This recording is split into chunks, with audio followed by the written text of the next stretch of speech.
I want to talk about the situation in Malaysia. Malaysia is in Southeast Asia. They've had their elections and they have a new prime minister. He's Anwar Ibrahim. Who is he and what are the implications going to be for Malaysia and the rest of Southeast Asia, considering that all of this is happening in the middle of these growing US-China tensions? And I've talked about US interference across Southeast Asia many times before, for years and years. And I've talked about how the US seeks to overturn China-friendly governments in the region, install client regimes in their place, and transform these countries into battering rams against China. And the idea is to eventually transform the whole region into a battering ram against China, much the way the US has done with Eastern Europe versus Russia. And we can see the death, destruction, destitution that has resulted from those policies, and the same will happen to Southeast Asia if this is allowed to continue. And just to explain to people how far back this goes, this isn't a Biden policy, this is US foreign policy. It spans decades and it's indifferent to whoever's in the White House or Congress. So let's take a look at the Office of the Historian, state.gov, the State Department. And this is courses of action in Vietnam. And it says the US strategy. The February decision to bomb North Vietnam and the July approval of Phase 1 deployments make sense only if they are in support of a long-run, this was from 1965, so already at that point it was a long-run United States policy to contain communist China. And that is a policy that remains in place to this day. It also says there are three fronts to a long-run effort to contain China, realizing that the USSR contains China on the north and northwest. Well, that's no longer the case.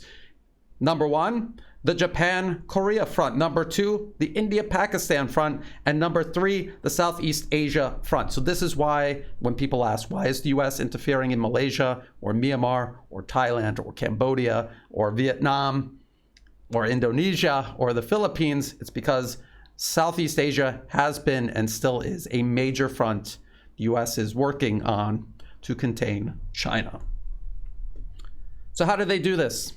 They do this through the National Endowment for Democracy. This is the organization, it and its subsidiaries, that work their way into every aspect, socially and politically, of a targeted country. We're talking about education, media, and of course, the political system. And again, this is not me imagining this. This is admitted to by the New York Times, for example. So this is the New York Times, 2011, US groups helped nurture Arab uprisings. And the article says, a number of the groups and individuals directly involved in the revolts and reforms sweeping the region received training and financing from groups like the International Republican Institute, the National Democratic Institute, and Freedom House, a nonprofit human rights organization based in Washington, according to interviews in recent weeks and American diplomatic cables obtained by WikiLeaks. It also says the Republican and Democratic institutes are loosely affiliated with the Republican and Democratic parties. They were created by Congress and are financed through the National Endowment for Democracy, which was set up in 1983 to channel grants for promoting democracy in developing nations. The National Endowment receives about $100 million annually from Congress. Freedom House also gets the bulk of its money from the American government, mainly the State Department.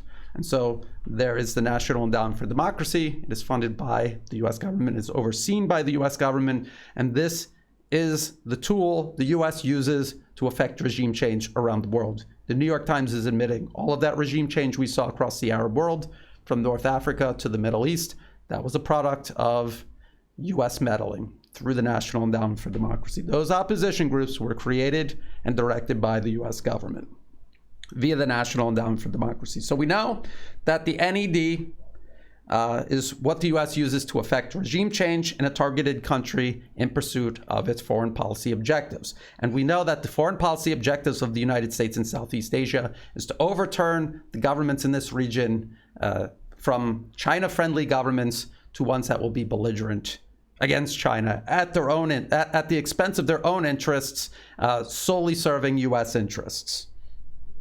So if there's a political crisis in any one of these countries, the first thing you need to find out is whether or not the National Endowment for Democracy is involved, and if it is, behind which party, which opposition party does the NED back? And in the case of Malaysia, it turns out it's Anwar Ibrahim and his opposition party. He has an opposition party. He also is the head of an opposition coalition. And many of these groups, political groups and also media associated with them, also educational institutions associated with them, are all backed by the US government through the National Endowment for Democracy. So let's see how the Western media is depicting this today. This is from CNN just this month. Malaysia's Anwar becomes prime minister, ending decades-long wait. And it says, Malaysia's Anwar Ibrahim was sworn in as prime minister on Thursday, capping a 3-decade political journey from a protege of veteran leader Mahathir Mohamad to protest leader to prisoner convicted of sodomy and opposition leader. Now, CNN doesn't really talk about the background of Anwar Ibrahim, because if they did, it would be obvious that he was a US-backed proxy, and that the Western media is happy about this because he works for them. He does not work for the Malaysian people. But I will talk about his background. So let's go back to the late 1990s. We're looking at the World Bank Group, the International Monetary Fund, IMF, former chairs, and if we scroll down, we're going to find Anwar Ibrahim listed as former chair, the IMF, 1998. Let's take a look at this. This is 2007 annual report from the National Endowment for Democracy. Anwar, he's mentioned here, and he's also mentioned here. And he's in a little group photo with all of these people in the National Endowment for Democracy, its various subsidiaries. That's Anwar Ibrahim all the way to the far left. And behind the podium is Carl Gershman, the president of the National Endowment for Democracy. So that was 2007.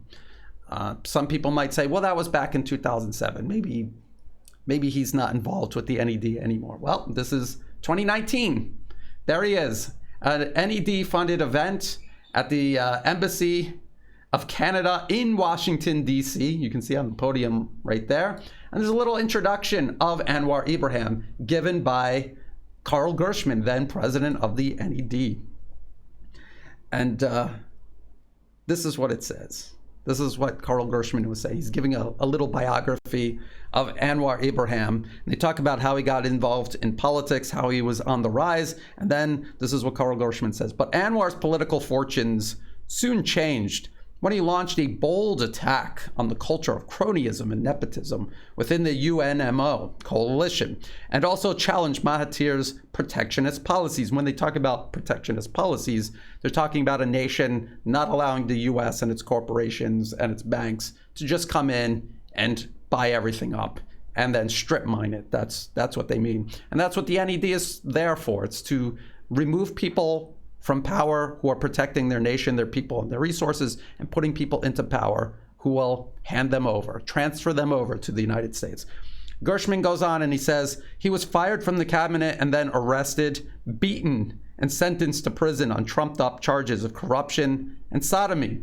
Almost as soon as Anwar arrived in Washington in 2005 after his release from prison, so the first thing he does is scurry back to Washington, D.C., he became a core member of our community of democracy intellectuals and advocates. He's talking about Anwar Ibrahim being among the core people involved in the National Endowment for Democracy. So people out there who doubt that he was involved with the National Endowment for Democracy, this is the president of the NED talking about how close Anwar Ibrahim was with this US government-funded front. He spoke at numerous forums that we organized here in Washington, in New York, and abroad. So he's doing the circuit, the NED circuit, talking at all of these NED events. He wrote 2 articles for the Journal of Democracy. The Journal of Democracy is the NED's publication. He gave keynote addresses at 2 global assemblies of the World Movement for Democracy. So that's the NED forum that they organize annually. One held in Istanbul in 2006 and the other in Jakarta in 2010. And he delivered an eloquent talk at a symposium we held at the Library of Congress in 2007. And that was in the annual report that I showed you, 2007 annual report. And on the occasion of the 25th anniversary of President Reagan's Westminster address that had launched the creation of the NED. So this is the NED president talking about how closely Anwar Ibrahim over many, many years worked with the National Endowment for Democracy. And every time they talk about democracy promotion, they're talking about regime change. Affecting regime change in a targeted country to transform a government from serving its people and its region to serving Washington and its interest, almost always at the expense of the targeted nation. And this is who Anwar Ibrahim was associating with for years and years, literally in Washington, D.C., at the NED, with the president, with all of these people doing this. So in addition to constantly traveling to Washington, D.C., participating in all of this regime change promotion with the National Endowment for Democracy, he also was back in Malaysia leading street mobs to help affect regime change. So this is an article from Malaysia Today. Bersih was formed 15 years ago, not 10 years ago. And Bersih is the name of this street mob and political organization that Anwar Ibrahim was heavily involved in. He led all of these street mobs side by side with Bersih's head, a woman named Ambika. Here are some other articles. So here is from 2015, from behind bars, Anwar calls for Bersih for support. So what Bersih did was they kept having these rallies, and every time they had a new rally, they would give it another number. So Bersih 2.0, Bersih 3, 4, 5, so on. 5, right here. Anwar urges Malaysians to join Bersih 5 rally. And it turns out that Bersih, in addition to Anwar Ibrahim being completely involved at the core of the National Endowment for Democracy, it turns out Bersih itself was also being funded and backed by and working with the National Endowment for Democracy. So this is a profile for Malaysia, for the National Democratic Institute. This is archived from 2011. And let me just read to you about Bersih. It's mentioned several times by name in this NDI profile. And again, the NDI is an NED subsidiary. As opposition parties have begun to make strides in Malaysia, civil society groups have been increasingly vocal in calling for reform. This is what they constantly refer to Anwar Ibrahim as, reformist. But reform in terms of Washington overriding Malaysia's sovereign institutions with institutions that serve Washington's interests. In the years leading up to the 2008 general elections, opposition parties and civil society organizations formed the Coalition for Clean and Fair Elections, Bersih, to advocate for electoral reform. On November 10th, 2007, tens of thousands of citizens turned out for a Bersih organized rally in Kuala Lumpur in support of electoral reform. And when they talk about electoral reform, they just mean changing everything so US-funded opposition groups can take power and keep power. It then admits that the NDI, a US government funding organization, has been working with Bersih this entire time. So it says, in July 2005, NDI organized a national level workshop for party leaders on election reform. And when they say party leaders, they mean opposition party leaders. NDI has since conducted many workshops across Malaysia to promote electoral reform in cooperation with Research for Social Advancement, the Secretariat for Bersih. So they're admitting they organized multiple workshops across all of Malaysia with Bersih. This is blatant political interference by the US in Malaysia's internal political affairs. It continues. In 2006, NDI conducted a workshop for Bersih that focused on improving the action plans of each participating organization or political party in accomplishing their objectives. And when they say that, they mean helping them figure out what they need to do to get into power, how to win over or buy off voters. In 2007, NDI and Bersih conducted a series of workshops in the politically neglected provinces of Sabah and Sarawak to educate previously disenfranchised political aspirants. And by that, they mean brainwashing Malaysians to vote consistently for US-backed candidates.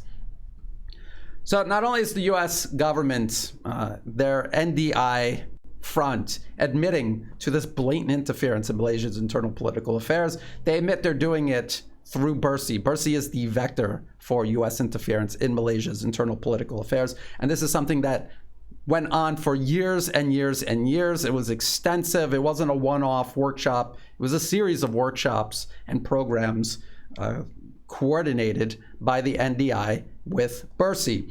And it just so happens that Anwar Ibrahim is at the core of Bursi's leadership. He is always leading the protests. He is calling for the public to join Bursi mobs in the streets. Now, I had been covering all of this since 2011. I used to write articles under a pen name, Tony Cartolucci, and in 2011, I started exposing Bursi. I dug into their funding and their connection to the National Endowment for Democracy. I wrote articles about it.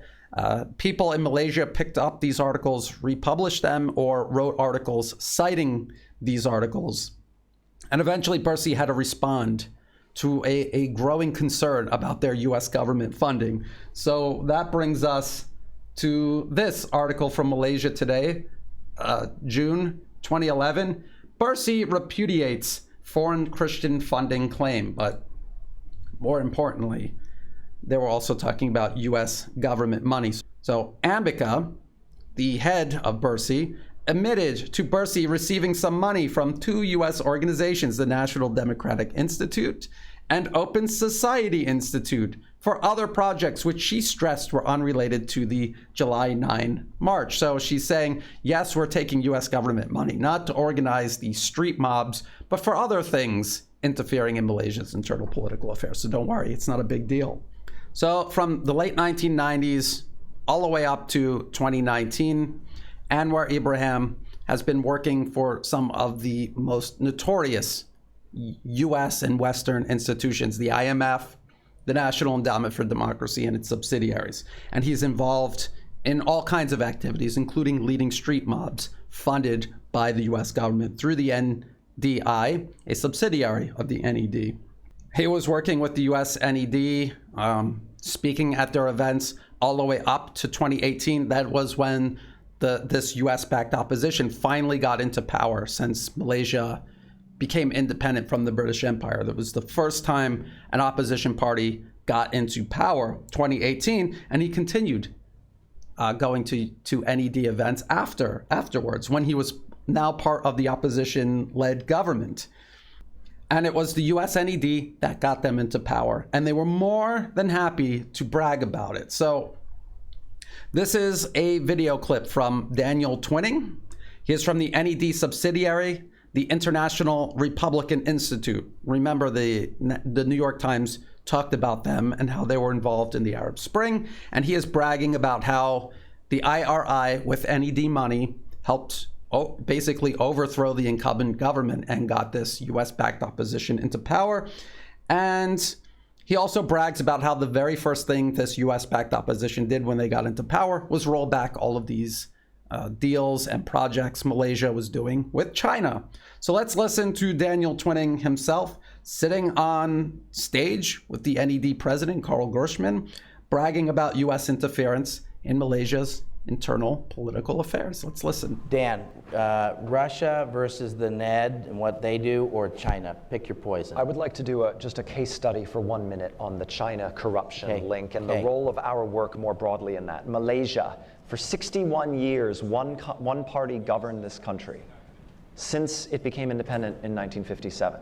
They constructed a totally gerrymandered, corrupt political system in which the ruling party accrued every advantage and doubled down on holding the tools of power, fusion of state and kind of leading economic sectors, etc. So IRI, we had worked in Malaysia with opposition political parties since 2002. And guess whose funding we did it with? The National Endowment for Democracy. Because guess who wouldn't fund Democratic political party work in Malaysia? The USAID Agency for International Development and the State Department, because they, I think the reflection was, gosh, this is kind of a one-party system. This is a bad use of our funds. And two, Malaysia is kind of a valuable military partner. So for 15 years, working with NED resources, we work to strengthen Malaysian opposition parties. And guess what happened 2 months ago? After 61 years, they won. Not thanks to us, thanks to them. The good guys There won. was such a reaction to the excesses of corruption and cronyism and nepotism. It had nothing to do with us. But it was the excesses of the one-party state, the kind of logical culmination of the abuses of power in this quite rich Southeast Asian country. And so I visited, and I was sitting there with many of the leaders, the new leaders of this government, many of whom were just our partners we had been working with for 15 years. And one of the most senior of them, who's now one of the people running the government, said to me, gosh, IRI, you never gave up on us even when we were ready to give up on ourselves, right? And we're sitting in the Prime Minister's office. Here we are. That's a tribute to them, not a tribute to us, but it's an example of playing the long game. And the reason I wanted to bring this up is the link, because guess what the first step, really one of the first steps the new government took? It froze Chinese infrastructure investments because it had opened the books and discovered that there was a lot of funny money swishing around what had been this very corrupt, closed, unaccountable system, right? And so there is a big corruption cleanup, and there is a big kind of a deep dive on foreign influence in this country. This is not a hugely pro-American country. It's probably never going to be an actual US ally. But this is going to redound to our benefit, right? And that's an example of the long game. Thank you. Okay. So he says he was sitting in the office talking with one of the top people, not the very top person, who at the time was Mahathir Mohamad, but someone very close to him, which obviously would have been Anwar Ibrahim. He was second in command, and he was even promised that he would be the next prime minister. So now Anwar Ibrahim is part of the government. He and the rest of the opposition were running things from 2018 onward.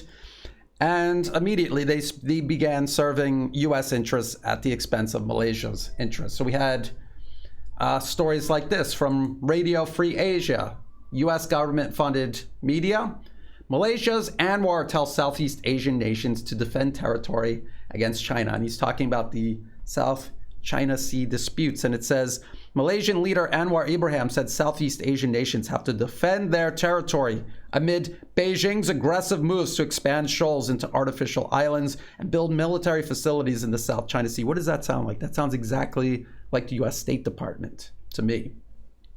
Anwar, who is widely expected to take over eventually from Prime Minister Mahathir Mohamad, just as I said, made his statement during an open forum near the U.S. Capitol on Sunday. So he's in the government. He's still flying to Washington, D.C. to conspire with the U.S. government against the best interests of his own country. The same day that Washington drew Beijing's ire for sending 2 warships near the disputed Spratly Islands. So he comes into power, and the first thing he does is pledge allegiance to Washington's growing belligerence toward China, accusing China of aggression for building up a military presence in the middle of a region surrounded by U.S. bases.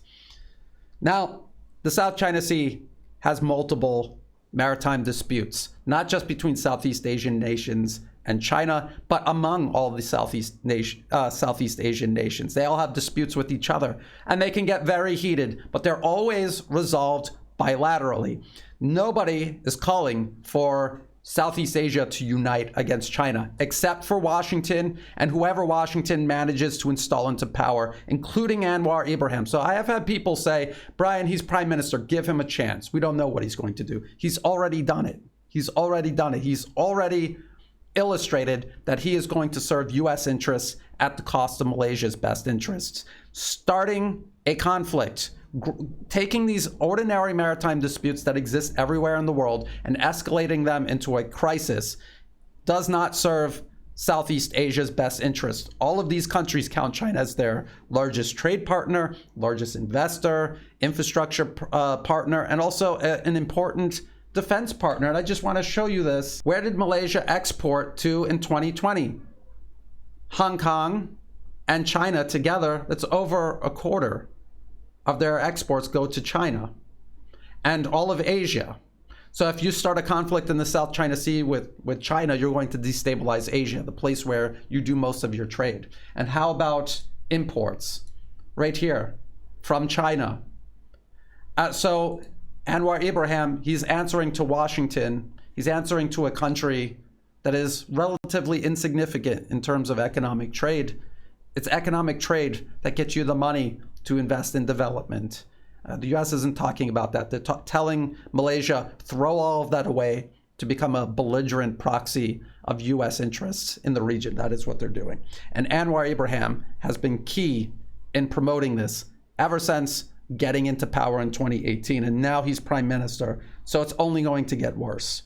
And we remember Daniel Twining bragging about how one of the first things that happened was, these infrastructure projects with China being reviewed and rolled back. This is an article from South China Morning Post. Anwar backs Mahathir's review of Chinese deals, but not to annoy Beijing. The article says, Malaysia's reformist icon, there you go again, reformist, Anwar Ibrahim has lent his support to Prime Minister Mahathir Mohamad's post-election drive to scrutinize Chinese investment deals signed during the era of the scandal-tainted ex-leader Najib Razak.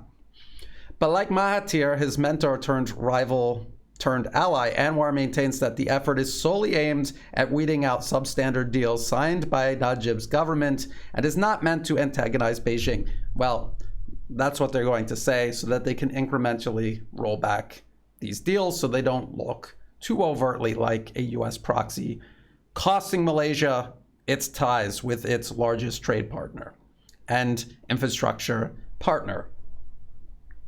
So in 2018, they were already slowly shifting away from cooperation with China, just as the US wanted. This is why they invested heavily in the opposition in the first place. Then you get articles like this. This is from more recently. This is this month, 2022. Malaysia's democratization poses new challenge to China's BRI projects. And this is what the article says.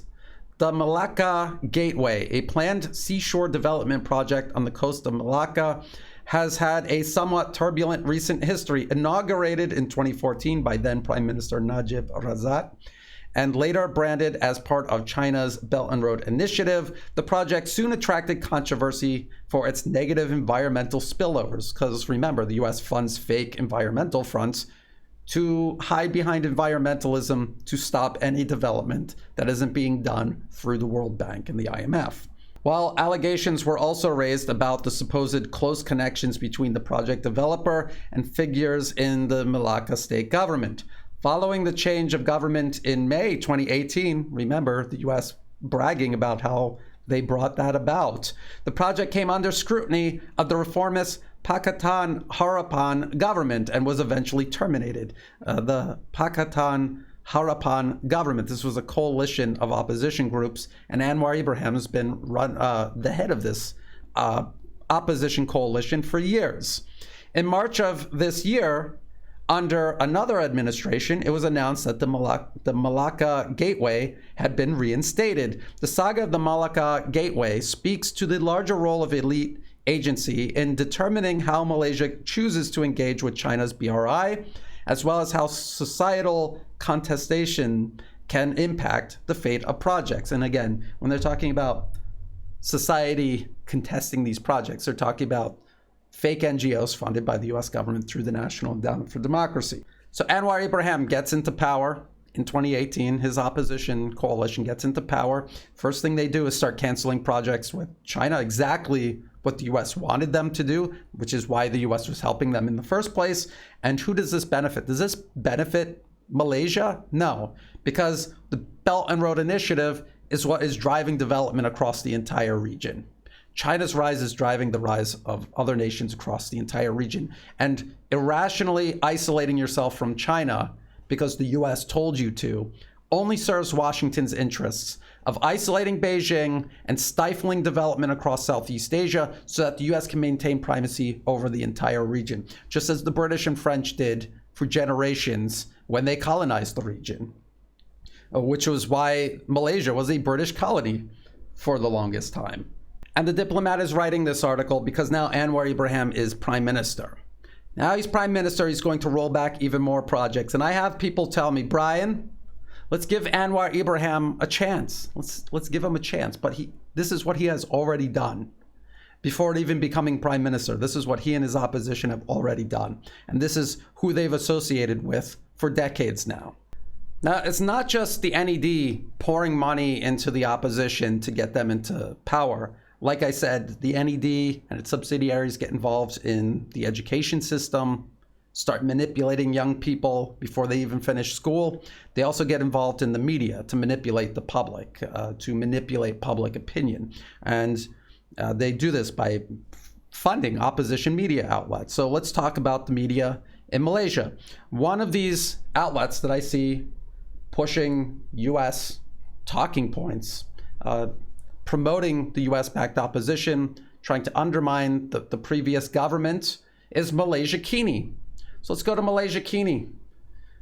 This is finances. And they talk about how they got started. So it was through a $100,000 US dollar grant from the Bangkok-based Southeast Asian Press Alliance. You're like, well, it's based in Bangkok, so maybe this is an Asian thing. No, it's not. Let's look at this archived Southeast Asian Press Alliance webpage. Let's scroll down to the bottom. And notice the NED's logo right here alongside Open Society, and this from the Swedish government. So it is a Western government funded front that is creating Western-friendly propaganda networks across Southeast Asia. That's what it is, and that's what Malaysia Kini is part of. This is why Malaysia Kini got this money, to help spread Washington's talking points, again, at the expense of the people actually living in this region. And then we go back to Malaysia Kini's finances page here, and we scroll down. Who's funding them year to year? Asia Foundation. Again, it says Asia Foundation, but it is a Western front meddling in Asia. The Canadian government, the Dutch governments, and right down here, the National Endowment for Democracy, as well as Open Society. So that's who's funding Malaysia Kini, and that's why Malaysia Kini constantly promotes an opposition backed by the US government and organizations that fund Malaysia Kini itself. And that's why they're against anyone else in Malaysia's political environment that does not answer to Washington. The media in Malaysia has been instrumental in pushing these stories about how corrupt the government is and why you need to vote for Anwar Ibrahim, because if not, it'll be a disaster for all of us. And one of the big scandals that was pushed by these US government-funded media outlets and also the Western media itself was the One Malaysia Development Limited scandal, or 1MDB scandal. And it was broke by a news media organization called Sarawak Report. Let's look at Sarawak Report About Us. And you look at the name, it sounds like Malaysian media. And you look at it, it's pictures from Malaysia. But let's read under About Us. Sarawak Report and its sister organization, Radio Free Sarawak. What does that sound like? Radio Free Asia or Radio Free Europe? US government-funded propaganda outlets were funded by Sarawak-born investigative journalist Claire Rucastle Brown in 2010. Now, Sarawak wasn't incorporated into the rest of Malaysia until 1963. So when this white British woman who lives in the UK and was in the UK when she founded Sarawak Report, when she was born in 1959, it was still a British crown colony.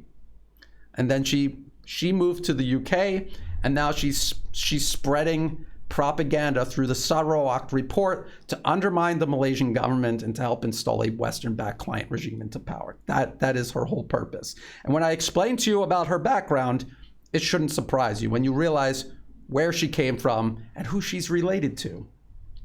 So this information comes to us from this Time magazine article, The Accidental Whistleblower, how a retired London journalist uncovered massive corruption half a world away. And coincidentally, uncovering corruption that helped oust a government the US and British didn't control and install one into power they did control. Quite coincidental, I assure you. So she's a London-based journalist. and her name is Claire Rucastle Brown. So Time magazine says her husband's brother is former UK Prime Minister Gordon Brown. Okay, so she married the brother of former UK Prime Minister Gordon Brown. And they say London journalist. So who was she working for before she started Sarawak Report? She was working for the BBC. So this is what Time says. In 1983, when pursuing a master's degree at the London School of Economics, she took a secretarial job in the BBC World Services Current Affairs Department. When she graduated, the BBC took her on as a researcher and then promoted her to assistant producer. So she's related to a former British Prime Minister, and she worked for many years at British state media. And now she creates this Sarawak Report to spread this narrative about corruption in Malaysia's incumbent government, to get it out of power and to get the US and British-backed client regime installed in its place. And who does Claire Rucastle Brown associate with? Since we're talking about her, let's go back to About Us. And she talks about all of these awards she won. So she won by IPI, International Press Institute's Free Media Pioneers Award, and also the Communication for Social Change Award 2014. So let's look at the supporters and partners of the International Press Institute, the Austrian government, the European Commission, and right down here, National Endowment for Democracy, and also Open Society Foundation. What about this other, the Communication and Social Change Award? Well, it's given out by the Communication Initiative Network. And if we go to the Communication Initiative Network's partners, and we scroll down, we will find BBC Media Action, so it's funded by British state media, and also the Department for International Development, which is the UK's version of USAID. So the British government, essentially. This is who she associates with. This is who's giving her awards to build up the illusion of credibility so that she can help sell these narratives that serve US and British foreign policy objectives. And when she goes to a little chit-chat, public chit-chat, who is she hanging out with and who's hosting it?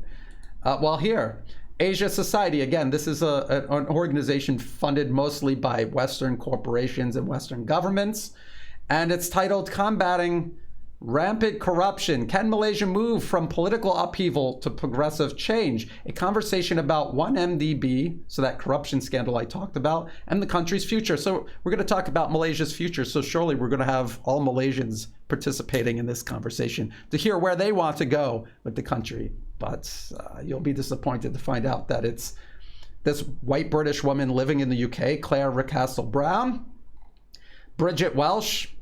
Here, it says down here, she's, at the time of this talk, she was a senior advisor for Freedom House, which you'll remember was mentioned by New York Times, involved in the Arab Spring. And she's also a member of the International Research Council of the National Endowment for Democracy. And then you have this other guy who, he works for Western media, and all he does is buttress pro-Western narratives. So all three white people, not Malaysians, talking about Malaysia's futures. I hope you're starting to figure out how this all works. So what's the point here? The point is everything Malaysians think they know about what's going on in their country is being told to them by these foreign-funded media organizations. Not just media organizations, entire media networks. They all work together. They're all being funded by the same people and directed by the same people, which is what allows them to create these unified narratives. No matter how divergent from reality they might be, that's what makes them so convincing, because the US, the British, others across the European Union, they have so much money to just continuously dump into these type of operations, and they can shape public opinion by doing so. Everything Malaysians think they know about the previous government is coming to them from Malaysia Kini or people like Claire Rucastle Brown talking about the 1MDB scandal, completely blowing it out of proportion and leveraging it to undermine that government and get a US-backed client regime into power. That's not to say that there's no corruption going on inside Malaysia. Surely there's corruption going on everywhere. But is it enough of a reason to vote out a government and to put into power in its place a foreign-funded and directed client regime that will surely, as history has proven conclusively, will serve their own interests not just over your own best interests, but at the expense of your own best interests. This happened over and over again, and now it's happening in Malaysia. The first thing these proxies did when they got into power was start rolling back development. It's not just ties with China. Those ties with China represent Malaysia and the entire region's only real chance for real development. We already watched for decades the US and the rest of the West, their primacy over places like Southeast Asia, and we watched how they kept it stagnant, how development was done only on their terms and only if they could benefit. The IMF coming in and looting the entire region. Anwar Ibrahim was a part of that. He was involved in that. I have other Malaysians tell me that Anwar Ibrahim is going to protect them because there's a lot of racism in Malaysia. And I don't doubt it, because this is a huge problem in pretty much every former British colony. That's how the British kept control over a society, by dividing them along race and religion and pitting them against themselves so that they were divided, so that the British could rule over all of them. That was the whole point. And Angelo Giuliano, during our last live stream, brought up a really, really good point. He was talking about Vladimir Zelensky and how when he was campaigning for president of Ukraine, he said he was going to protect ethnic Russians, Russian-speaking Ukrainians across the country, how he was going to bring peace to the country, end this conflict in the Donbass, and end these needless tensions with Russia. He was just saying what he needed to get voted into power, because this is something people genuinely wanted. If people looked into who was backing Vladimir Zelensky, they would have realized it was the same group of people backing the Nazis who were terrorizing Russian-speaking Ukrainians in the first place. And they would have realized that by voting him into power, they were only giving them exactly what they wanted: legitimacy to continue doing what they were doing. And now we can see what's going on with Ukraine today. It's being dismantled brick by brick because Vladimir Zelensky did not uphold his campaign promises. He did the exact opposite. And now we're looking at Anwar Ibrahim. I'm showing you not just a casual relationship with the US government, but an extensive, deep, decades spanning relationship with the US government. The very worst people in the US government, by the way, the National Endowment for Democracy is a regime change organization. It exists to destroy other countries and to subordinate them to US foreign policy objectives. And now a NED proxy is Prime Minister of Malaysia. The US did this across the Arab world, from North Africa to the Middle East. Malaysians only need to look at nearby Myanmar. It's a country burning to the ground because of the same exact process. Aung San Suu Kyi, for decades, was backed by the US government, by the National Endowment for Democracy specifically, just like Anwar Ibrahim. She promised people in Myanmar that their lives would get better if they voted her into power.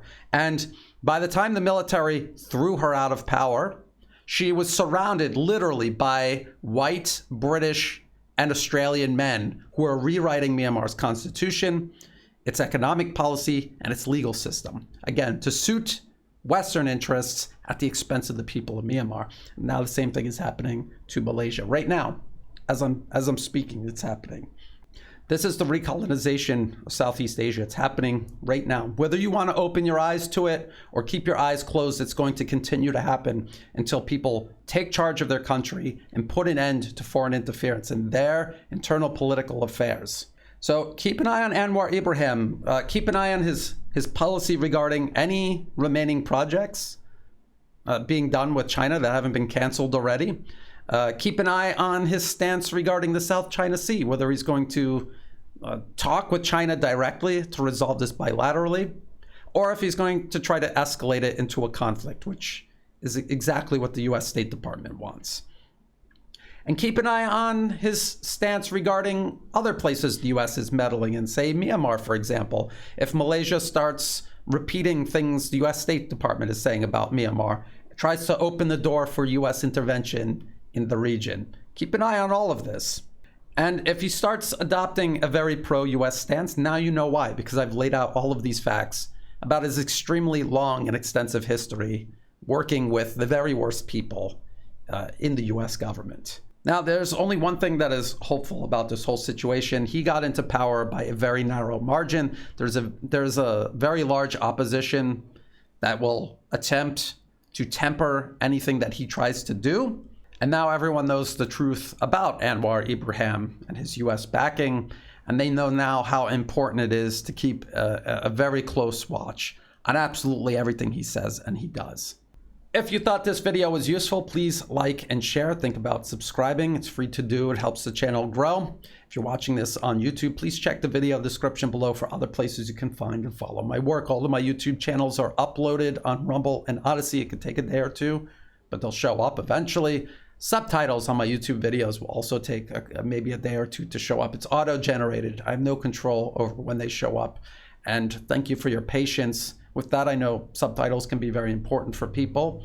In the video description below, there will be all of the links that I just discussed, every single one of them, and then some. Please see for yourself regarding what I'm telling you about Anwar Ibrahim and his long, long history of conspiring with the US against his own country. In the video description, there are also ways you can help support my work. I do not monetize my YouTube channel. If you see an ad pop up, please feel free to skip it because it's not helping me at all. If you do want to support my work, please do so through Buy Me a Coffee, through Patreon, and also through PayPal. To everyone who has been helping out, thank you so much. I could not do this work without that support. And as always, thank you for watching.